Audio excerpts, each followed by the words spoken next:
Welcome back to the Ghastly Journal, where the shadows whisper secrets that should have stayed buried. Today's tale will make you question every warning you've ever ignored, every family secret you've dismissed as mere superstition. This is a story about inheritance, not of money or property, but of something far more sinister. A story about the weight of family curses and the terrible price of curiosity. The call came on a Tuesday morning, cutting through my coffee-induced haze like a blade through silk. Aunt Margaret was dead. Heart failure, they said, quick and painless. But as I stood in the doorway of her Victorian house 3 days later, keys heavy in my palm, I wondered if anything about Margaret Thornfield had ever been quick or painless. The house loomed before me like something from a Gothic novel, its weathered gray shingles and wraparound porch, speaking of an era when secrets were kept behind lace curtains and proper ladies wore gloves to hide their sins. 3 stories of bay windows and gingerbread trim, with a tower room that seemed to watch the street with the patient malevolence of a predator. Margaret had lived here alone for 43 years, ever since Uncle Harold disappeared during one of his archaeological expeditions to South America. The police had given up searching after 6 months. Margaret never remarried, never spoke of dating, never even kept so much as a cat for company. I pushed open the front door and the smell hit me immediately. Lavender and mothballs, with something underneath that I couldn't quite identify. Something metallic and old, like pennies left too long in a pocket or the taste of blood when you bite your tongue. The house was exactly as I remembered from my childhood visits. Dark mahogany furniture that seemed to absorb light, oil paintings of stern-faced relatives whose eyes followed you as you moved, and doilies on every surface like spiderwebs spun by some particularly domestic arachnid. But now, without Margaret's commanding presence, it felt hollow, like a theater after the final curtain call. The entrance hall stretched before me, dominated by a grandfather clock that had stopped at 11:47. Whether morning or evening, I couldn't tell. The wallpaper was that particular shade of burgundy that Victorians seemed to favor, printed with tiny roses that looked more like drops of blood in the dim light filtering through heavy curtains. Family portraits lined the walls, generations of Thornfields staring down with expressions that ranged from disapproving to openly hostile. I recognized my grandfather, Margaret's brother, looking stern and uncomfortable in his military uniform. There was Harold in his younger days, handsome and scholarly, before whatever had happened in Peru changed everything. Moving through the parlor, I ran my fingers along the spine of dusty books, leather-bound volumes of poetry, philosophy, and what appeared to be several texts on archaeology and ancient civilizations. The collection of silver-framed photographs that covered the mantelpiece told the story of Margaret and Harold's life together in carefully curated glimpses. Most showed them in their younger days, him tall and scholarly with kind eyes behind wire-rimmed spectacles, her beautiful in that sharp aristocratic way that could cut glass. Harold reading by the fireplace, Margaret tending her rose garden, the two of them at dinner parties surrounded by colleagues from the university where Harold taught. But there were gaps in the timeline. Empty spaces where photos should have been, as if someone had carefully curated which memories deserved to survive. The pictures stopped abruptly around 1967, the year Harold brought back that final artifact from his expedition. After that, only formal portraits of Margaret alone, her smile growing more strained and distant with each passing year until it disappeared entirely. The lawyer had explained that I was Margaret's sole heir. No children, no other living relatives. Just me, her nephew, inheriting a house worth more than my annual salary and whatever secrets lay within its walls. Margaret and I hadn't been close. Our relationship was built on obligatory holiday visits and birthday cards signed with formal affection. She had always been the mysterious relative, the one who lived alone in the big house and never quite explained why she wore gloves to family gatherings, why she flinched when children tried to hug her, why she always made excuses to leave early. But she had always treated me with a distant kindness, like someone caring for a neighbor's cat. She would ask about my job, my girlfriend, my plans for the future, but there was always something guarded in her eyes, as if she was constantly calculating the safest distance to maintain between us. I climbed the stairs to the second floor, each step creaking a different note in an off-key symphony. The banister was smooth mahogany, worn by decades of hands sliding along its surface, and I found myself wondering how many of those hands had belonged to people whose names were now written on yellowed tags in a chest I hadn't yet discovered. The bedrooms were pristine, Beds made with military precision, everything in its designated place.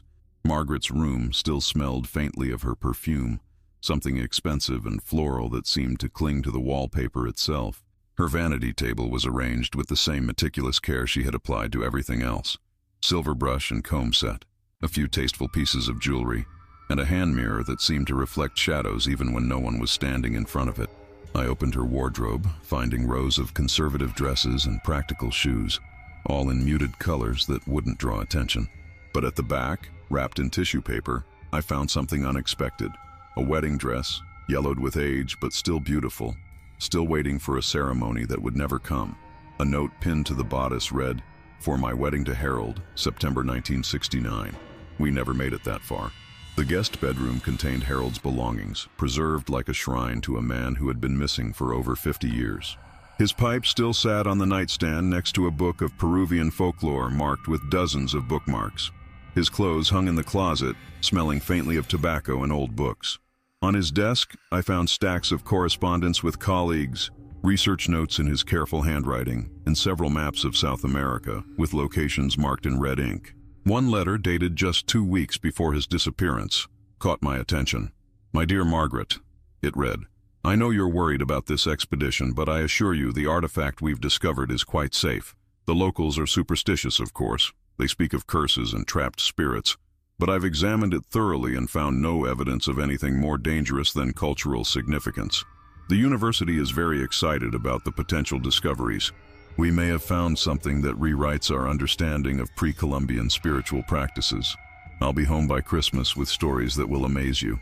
All my love, Harold." Poor Harold. So confident in his rational, scientific worldview. So unprepared for the reality of what he had brought home. But it was the narrow staircase at the end of the hall that drew my attention. The one leading to the attic. The one I had been forbidden to climb as a child. The memory came flooding back as I stood at the bottom of those stairs. I had been 8 years old, visiting for Thanksgiving, bored and looking for adventure in the way that only children can be. The rest of the adults were in the parlor discussing politics and sipping brandy, and I had slipped away to explore the house's more interesting corners. "Never go up there," Margaret had told me when she caught me with my foot on the bottom step.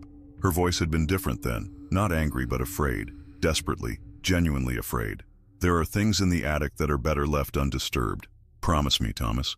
Promise me you'll never open the chest up there." The chest. Even at 8 years old, I had been intrigued by the mystery of it. What could be so dangerous about a chest in an old woman's attic? "What's in it?"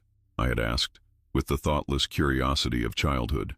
Margaret had knelt down to my level, her hands gripping my shoulders tight enough to hurt. Her eyes, usually so composed and controlled, had been wild with something that looked like panic. "Promise me," she had repeated, her voice almost a whisper. "Promise me you'll never open it. There are things in this world that are meant to stay hidden, Thomas. Things that change you just by knowing about them. The chest in the attic is one of those things." I had promised, of course. 8-year-olds promise anything to avoid that look in an adult's eyes. The look that says they've seen something that would give you nightmares for years. But I wasn't 8 anymore. I was 34, a grown man with a mortgage and a receding hairline, and a healthy skepticism about family ghost stories. The attic door was unlocked. I flicked on the light switch, surprised when a bare bulb actually illuminated the space above. The attic was larger than I had expected, running the full length of the house. Exposed beams created a geometric pattern of shadows overhead, and the air was thick with dust motes that danced in the weak light like microscopic spirits. Boxes were stacked along the walls, labeled in Margaret's precise handwriting. Christmas decorations, Harold's books, wedding china, mother's things, tax records, 1960, 1970. Normal things, disappointing things, if I was being honest. I had half expected to find something immediately ominous, but this looked like any other old woman's attic, a repository for memories and seasonal items that were too valuable to throw away, but not useful enough to keep downstairs.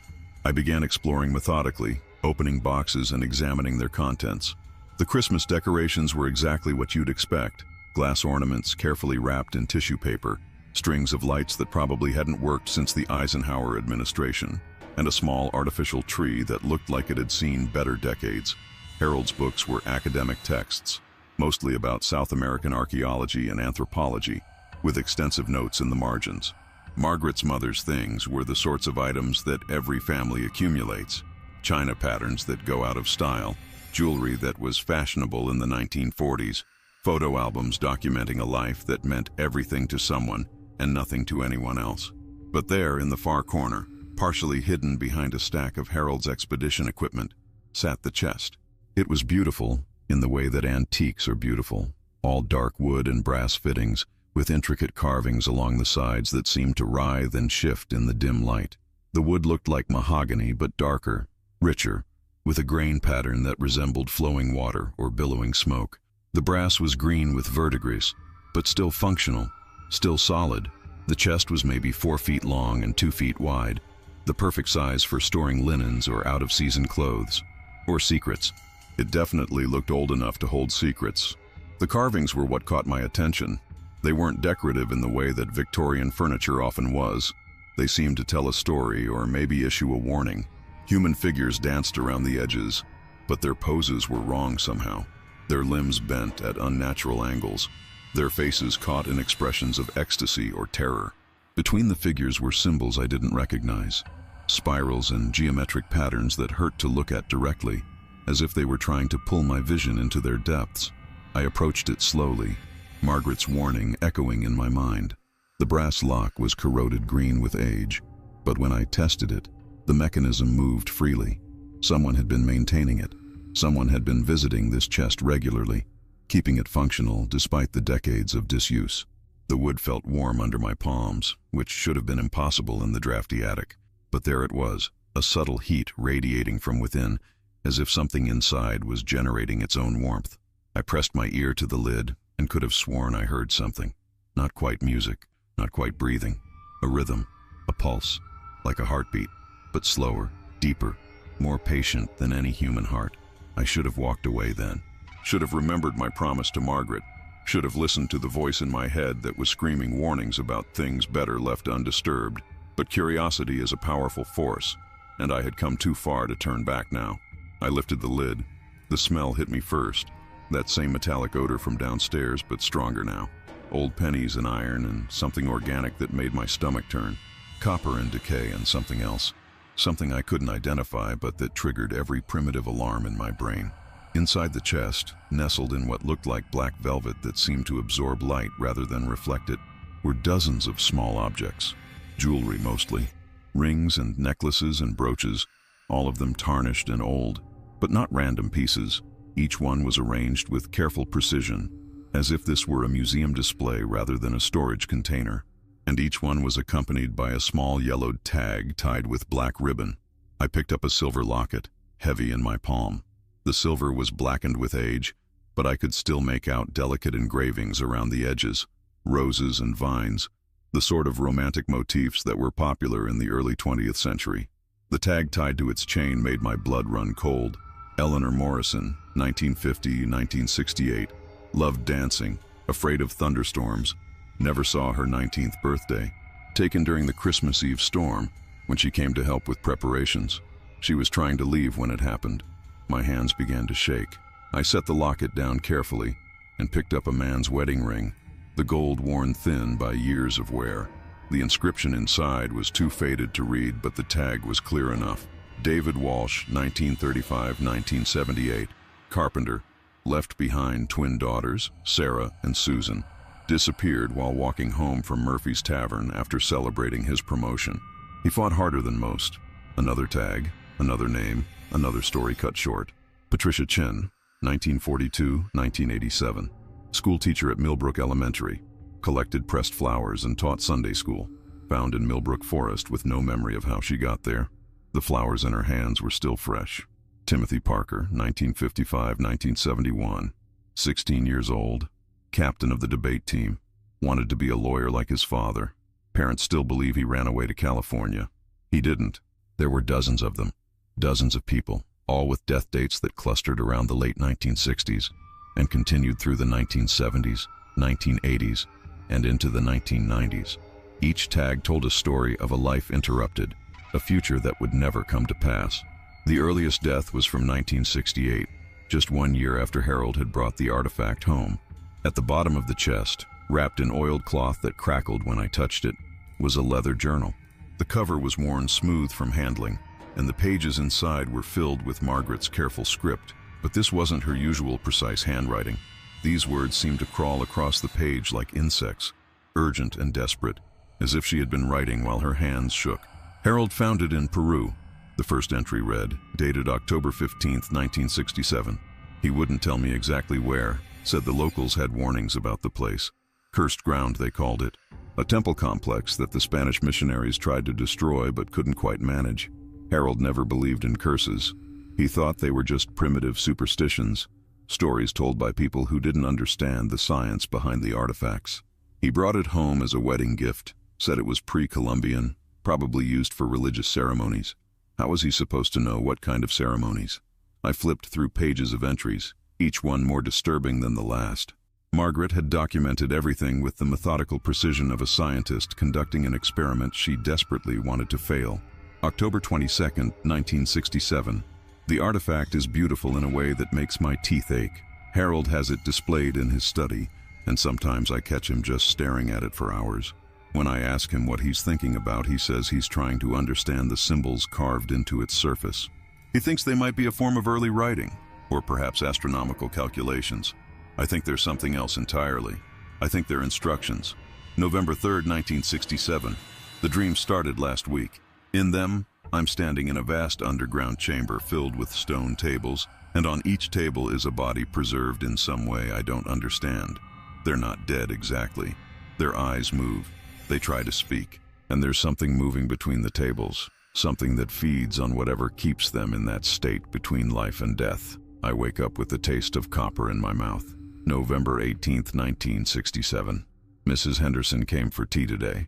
She's been my neighbor for 15 years.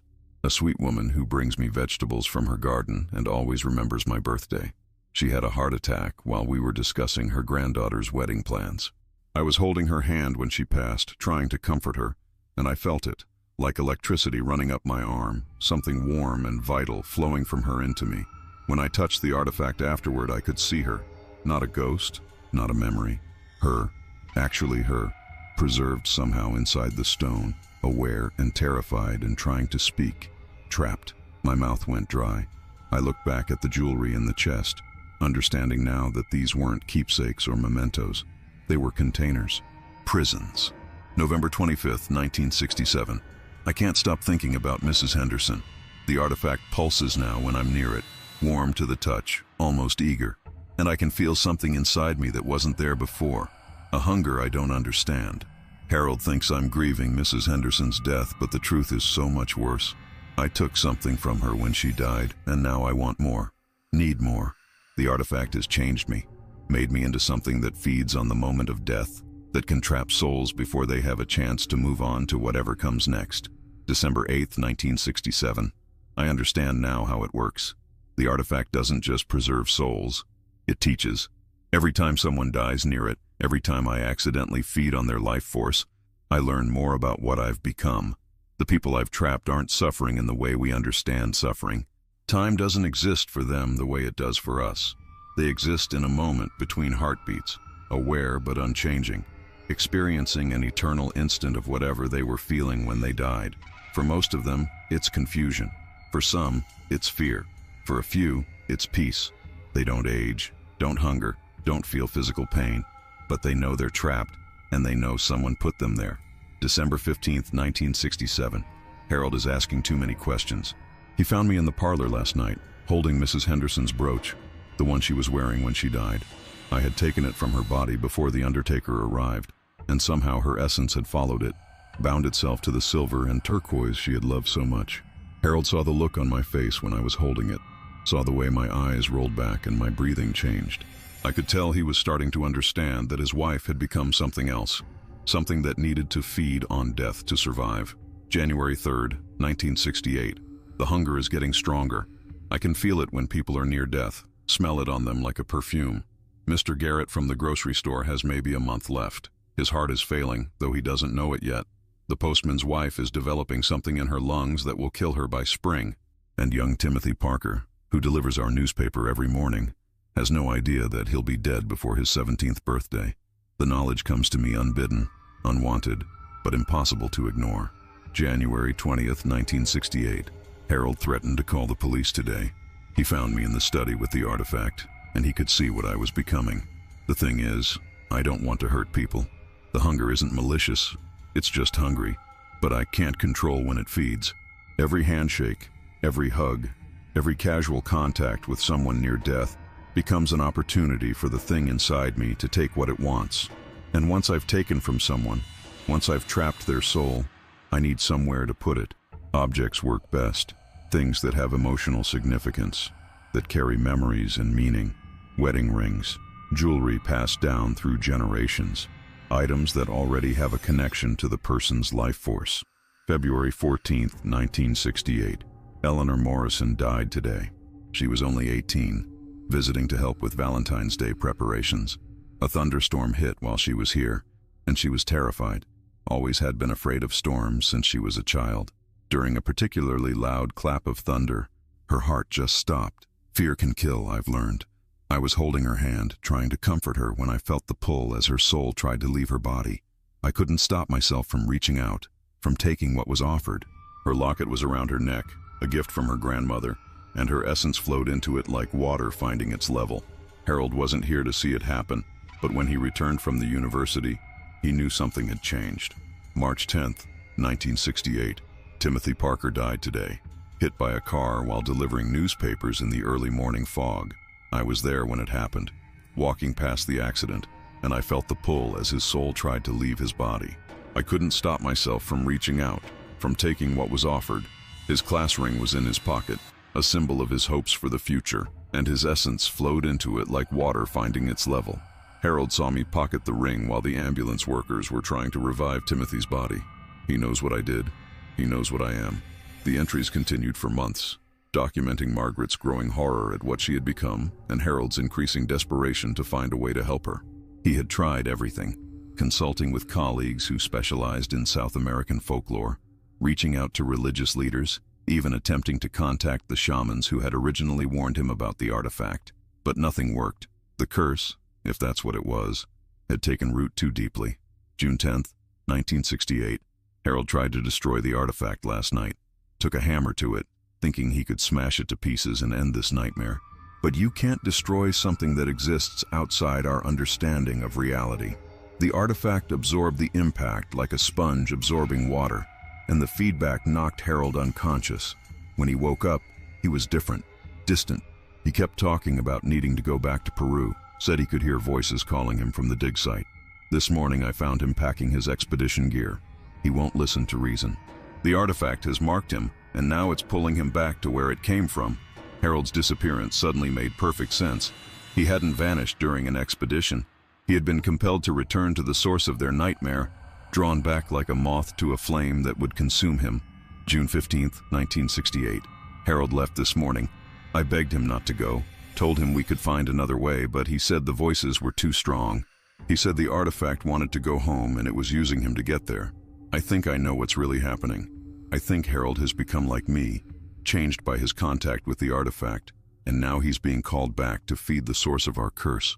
I don't think I'll ever see him again. July 1st, 1968. I've hidden the artifact where Harold will never find it, even if he comes back. Somewhere safe, where it can't influence anyone else. But I can still feel its pull, still crave the power it gave me.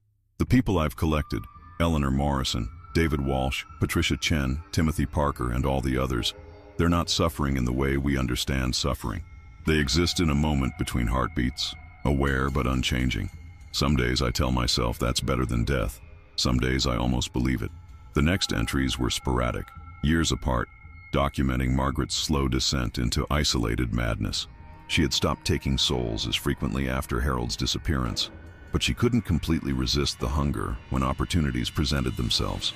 They were her companions now, her collection of frozen moments and interrupted lives. December 25th, 1975. Christmas alone again. I spoke with Eleanor Morrison today, held her locket and felt her consciousness brush against mine. She's still 18, still afraid of thunderstorms, still remembering the Valentine's Day preparations that became her last day. She's not angry with me, which somehow makes it worse. She understands that I didn't choose this, that I'm as much a victim as she is, but understanding doesn't change the fact that she's trapped, because of what I've become. April 8, 1982. A young man came to the door today, asking about Harold. He's writing a book about missing archaeologists, and someone had given him Harold's name. I told him Harold had died in Peru, which isn't exactly a lie. The man Harold was when he left me certainly died there. Whether anything of him survived the journey back to that cursed temple complex, I'll never know. October 31st, 1989. Halloween. How appropriate. I can feel my strength failing, my connection to the artifact weakening. The hunger is still there, but it's become more of an ache than a driving need. Maybe when I die, the curse will die with me. Maybe the souls I've trapped will finally be free to move on. Or maybe they'll just fade away into nothing, which might be its own kind of mercy. November 15th, 1995. Thomas came to visit today. He's grown into such a kind man. Reminds me of Harold at that age. Curious and gentle and completely unprepared for the darkness that exists in this world. I almost told him about the chest, about what I've done. But what would be the point? Soon I'll be gone, and my secrets will die with me. The souls in the jewelry will fade eventually, I think, or hope. I've stopped being able to tell the difference. June 3rd, 2003. I've been having the dreams again. The underground chamber, the stone tables, the preserved bodies that aren't quite dead. But now I recognize some of the faces. They're mine. Eleanor, David, Patricia, Timothy, all the others. And there's something moving between the tables. Something that looks like me but isn't me. Something that feeds on the energy that keeps them suspended between life and death. I think I understand now what I really am. Not a killer, not exactly. A gardener, cultivating a crop I never wanted to plant. January 1st, 2010. The new millennium has come and gone, and I'm still here, still keeping my terrible garden. I've learned to live with the knowledge of what I've done, learned to find peace in the company of the dead. They talk to me sometimes when I hold their containers. Eleanor tells me about the dances she would have attended. David describes the house he was building for his family. Patricia recites poetry her students wrote. They're not suffering.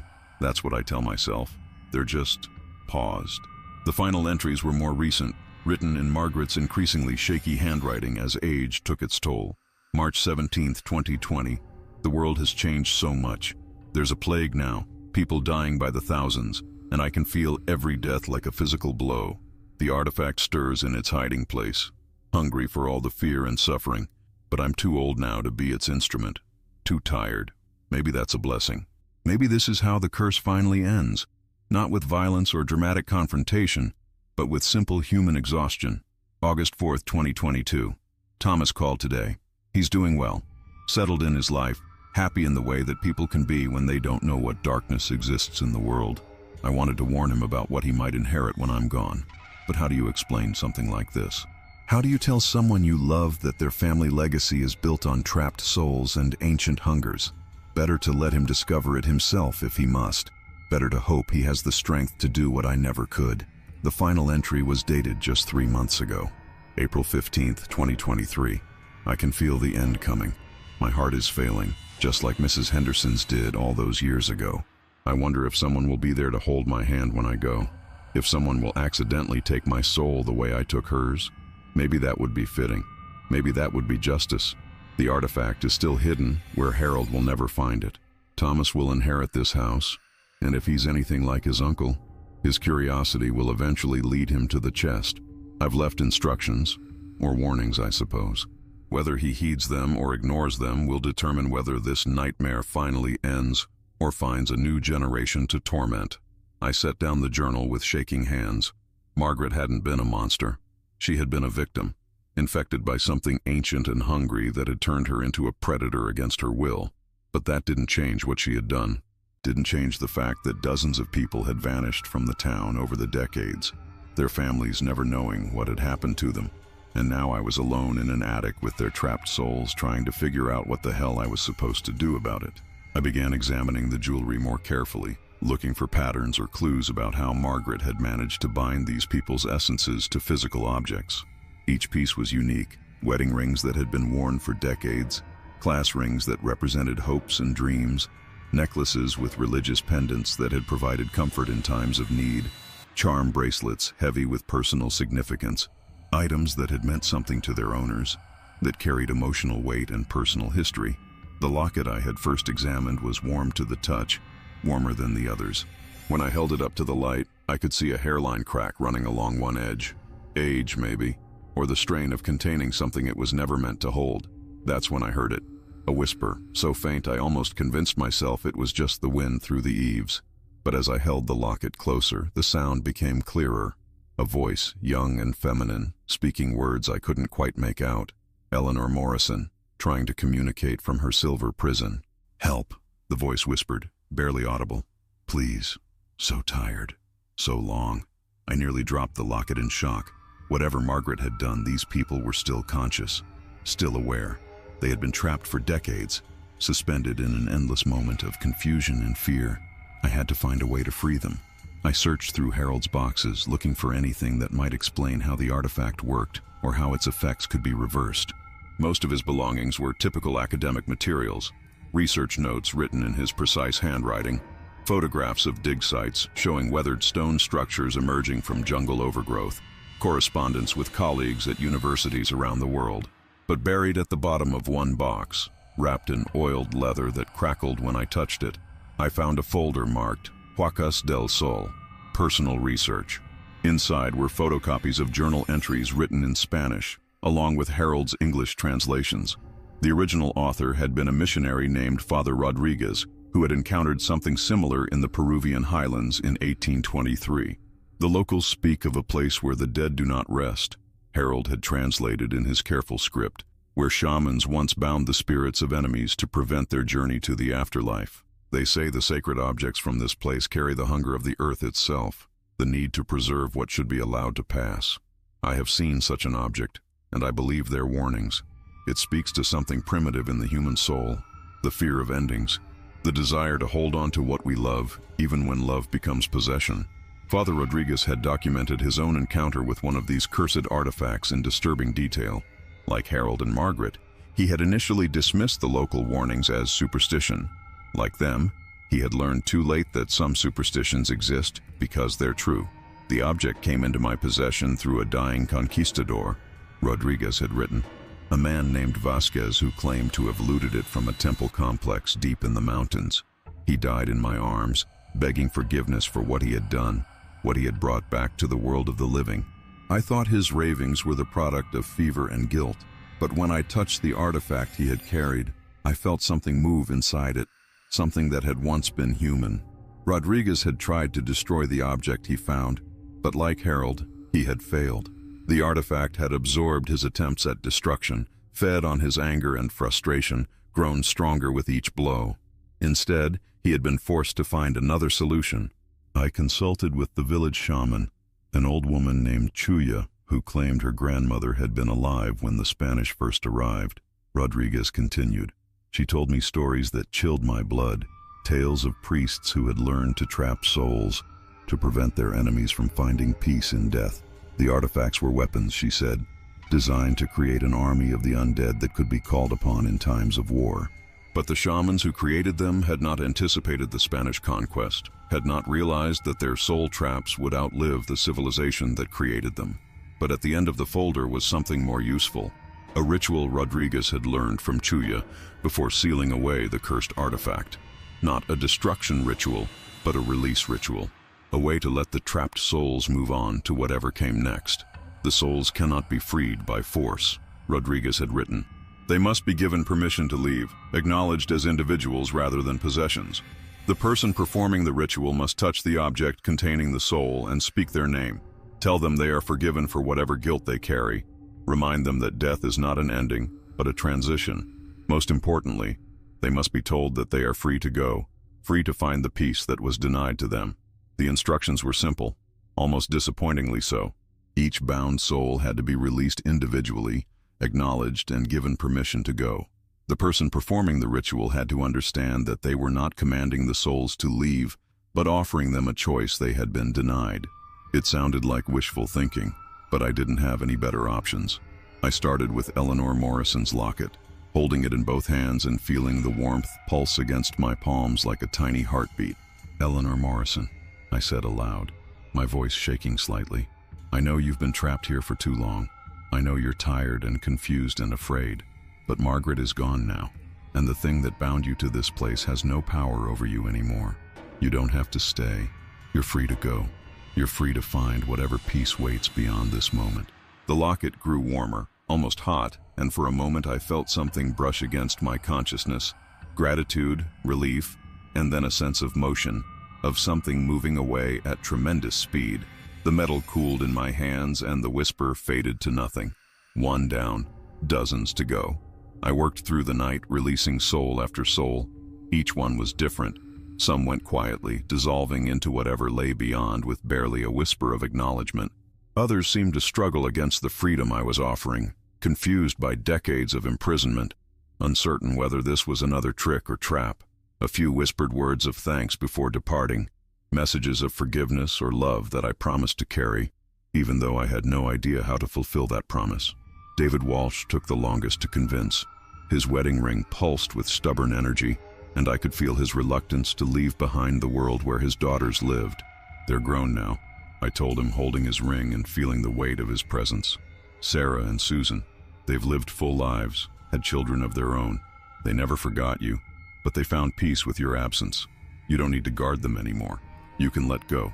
When he finally departed, the ring grew so hot I almost dropped it, and for just a moment I felt an overwhelming sense of paternal love and pride before it faded into peaceful silence. Patricia Chen was gentler, her essence flowing away like a sigh of relief when I spoke her name and told her that her students had grown up, that some of them had become teachers themselves, carrying forward her love of learning and pressed flowers. The sun was rising by the time I reached the last piece of jewelry, a simple gold wedding band that belonged to someone named Michael Torres. According to his tag, he had been a postal worker who disappeared in 1989. Leaving behind a pregnant wife and a dog named Charlie. But when I tried to release Michael's soul, nothing happened. The ring remained warm, the whispers continued, and I felt no sense of departure. I repeated the ritual, spoke his name louder, pleaded with him to accept his freedom. Still nothing. That's when I noticed the other box. It was smaller than the chest, hidden behind a stack of Harold's expedition equipment. The wood was the same dark material as the chest, carved with similar symbols that seemed to move when I wasn't looking directly at them. Inside, wrapped in the same black velvet that absorbed light, was the artifact itself. It was beautiful and terrible in the way that dangerous things often are. A carved stone disc about the size of a dinner plate, covered in symbols that seemed to shift and writhe when observed. The stone was warm to the touch, pulsing with that same rhythm I had heard earlier, and it radiated a hunger that made my teeth ache and my vision blur around the edges. This was what had turned Margaret into a killer. This was the source of all the trapped souls and all the grief it had caused. And looking at it, I understood why Michael Torres couldn't leave. The artifact was still active, still feeding, and as long as it existed, it would continue to create new prisons for the unlucky souls who crossed its path. I thought about Harold's failed attempt to destroy it, about Father Rodriguez's decision to bury it in consecrated ground. But I also thought about Margaret's final journal entry, about her hope that the souls would fade eventually when she was gone. She had been wrong about that. Time didn't touch what was trapped in the artifact's influence, but maybe distance would work differently. As I stared at the carved stone, I began to understand something else. The artifact wasn't just a soul trap, it was a teacher. Every time it claimed a victim, every time someone died in its presence, it learned from them. It absorbed not just their life force, but their knowledge, their memories, their understanding of the world. Margaret had thought she was the one in control, but in reality, she had been nothing more than a tool, a way for the artifact to expand its collection. And now it was trying to do the same thing to me. I could feel it whispering at the edges of my consciousness, suggesting that the trapped souls were actually better off in their preserved state. What was death, after all, but an ending? What was wrong with preserving people at their peak, keeping them safe from the decay and suffering that awaited all living things? Wouldn't it be kinder to spare them the pain of loss, of aging, of watching everything they loved crumble into dust?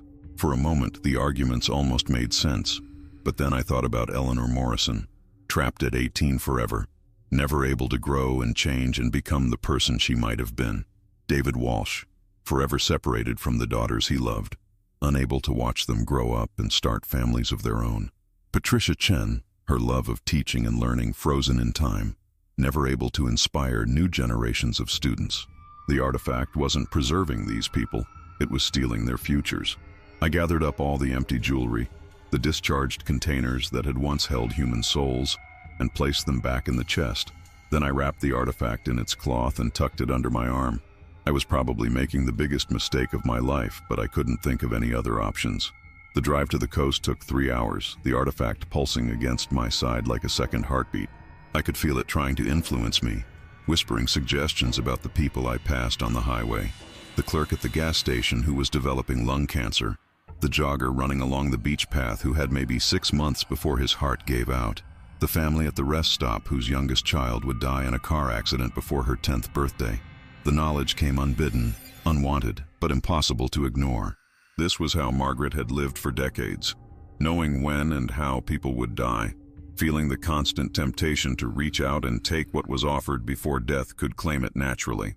But I made it to the pier just as the sun reached its zenith. The ocean stretched endlessly before me, deep blue and indifferent to human suffering. Perfect. I pulled the artifact from its wrapping one last time, feeling its weight in my hands. The symbols on its surface were moving faster now, swirling in patterns that made my eyes water. It knew what I was planning, and it was afraid. Good. Let it be afraid. This is for Eleanor Morrison, I said, drawing back my arm. For David Walsh and Patricia Chen and Timothy Parker and all the others. For Margaret and Harold, who never deserved what you did to them. For every soul you've trapped, every future you've stolen, every family you've destroyed with your endless, selfish hunger. I hurled the artifact as far as I could, watching it arc through the air before disappearing into the waves with a splash that seemed too small for something so significant. For a moment, I thought I heard screaming.